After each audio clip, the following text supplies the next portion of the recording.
Across the Spider-Verse ha llegado a los cines y una vez más nos trajo una animación increíble y una historia conmovedora, pero desde su película predecesora pudimos notar que algo definitivamente cambió dentro del cine. Algunos argumentan que su estilo visual se volvió simplemente revolucionario, otras personas señalaron que lograron reinventar a personajes e historias que se creían dominadas y unos más dicen que este fue un paso firme a todo este asunto de los multiversos en una narrativa. Sea como sea, el viaje de Miles nos ha cautivado y logró romper mucho de lo que creíamos sobre las historias en la pantalla. Hola, soy Cómo, el monitor geek, colaborador de Átomo Network, y antes de que comience el video los invito a que le den un like, lo compartan con sus amigos en sus redes sociales y se suscriban al canal, pues hoy veremos por qué Spider-Man Across the Spider-Verse lo cambió todo. Para esta ocasión especial, gracias a Sony Pictures México, podremos conocer más acerca de este filme con la presencia de sus creadores, voces y más. ¡Comenzamos!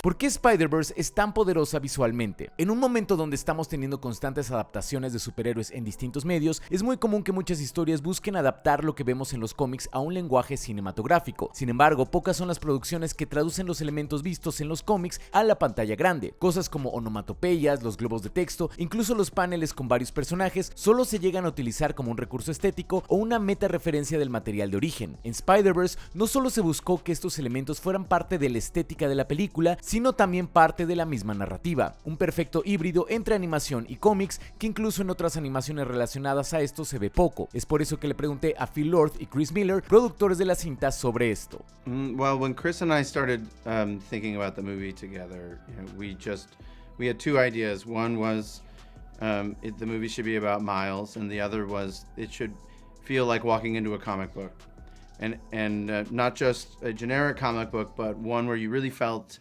the hand of the artist, and in this film, every character, every universe is all meant to evoke the specific style of a specific artist, so that you're not just watching a bunch of different characters on screen, but you're watching a lot of different artists come together at the same time. I think Miles is a great representation of Spider-Man in the modern era, where he feels like a citizen of the world, and he feels like he's got all these different influences in his life, and there's a lot of burdens, but he still always keeps going and chooses to be Spider-Man. And I think also Peter B. Parker, he's very easy for me to relate to as a dad who's could be in better shape. No! Don't talk that way about yourself. But I think he's gone through all of the classic Spider-Man moments in his life, and he's still out there and doing his thing, and I think it's really inspiring.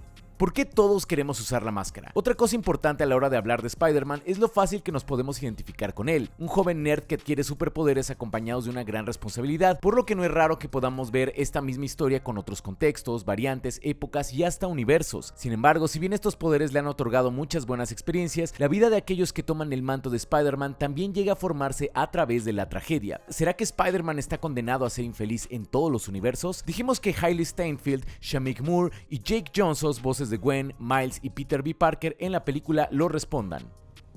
Sure, I think, with great power comes great responsibility, and that means going up against quite a lot of inner obstacles, outer obstacles. I think that's a huge part of each individual character's story, overcoming loss and or heartbreak of any kind, and I think that carries on. There's also a line somewhere where Gwen says, I don't do friends anymore. And that's coming from a place of heartbreak and of loss. And while that's a statement she holds on to, and I think if there's any hesitation that she has towards anyone in this film, it's because of that. It's the fear of losing someone.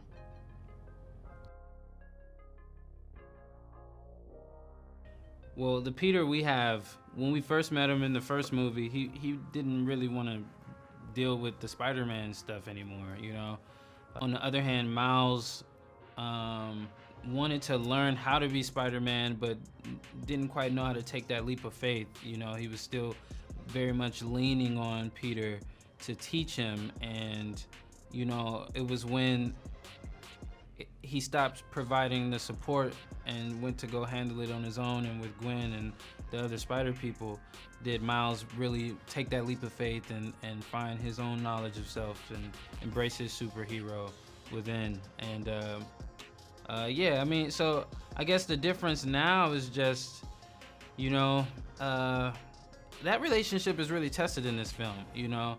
And I will just direct the audience to go watch the movie on June 2nd to really find that answer, because I think that question is being answered in Spider-Man Across the Spider-Verse.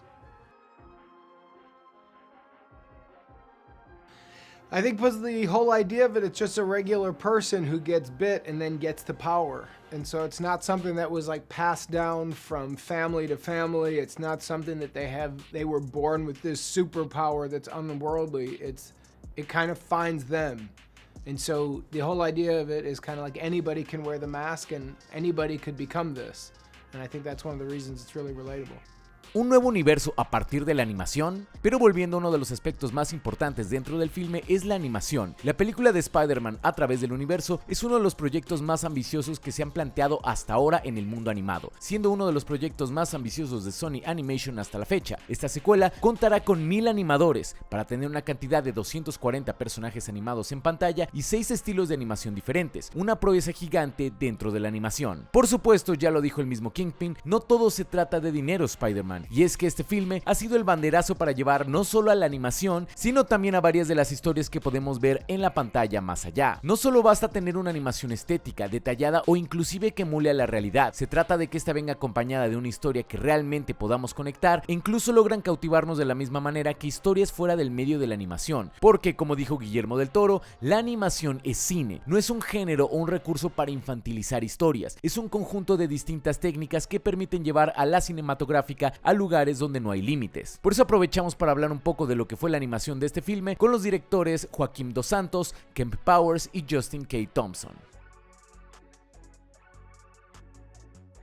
I mean, the short answer is yes, but I don't know that it set up a new trend. I think it opened a lot of doors creatively for a lot of other creative types of people.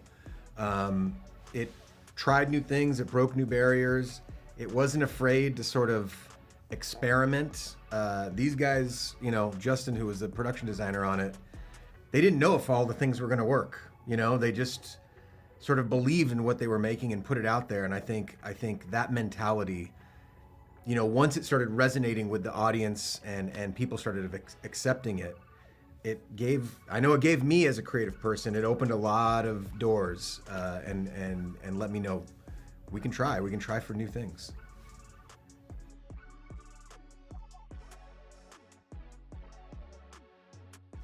I think what it allows you to do is be a lot more expressive.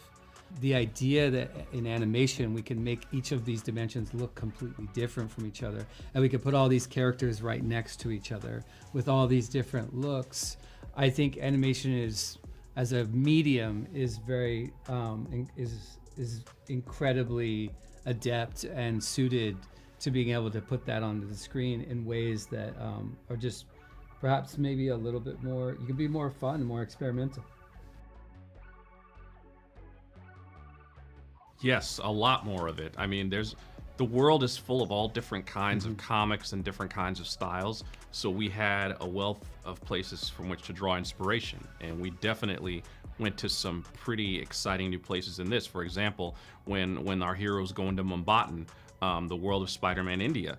The entire look of that world is inspired by Indian Indrojal comic books, where the colors go outside of the lines. They all have a very, very distinct look, and we wanted to recreate the look of that comic in the world. Similarly, when we go to Spider-Gwen's world, her look is this exact same look as the watercolor paintings of the Spider-Gwen comic books. So, comics are always going to be the jumping off point, and because we had the benefit of tools that had been developed for the first film, we wanted to take even bigger swings in this one and try some more dynamic, some more extreme things, because who wants to just repeat what was done before?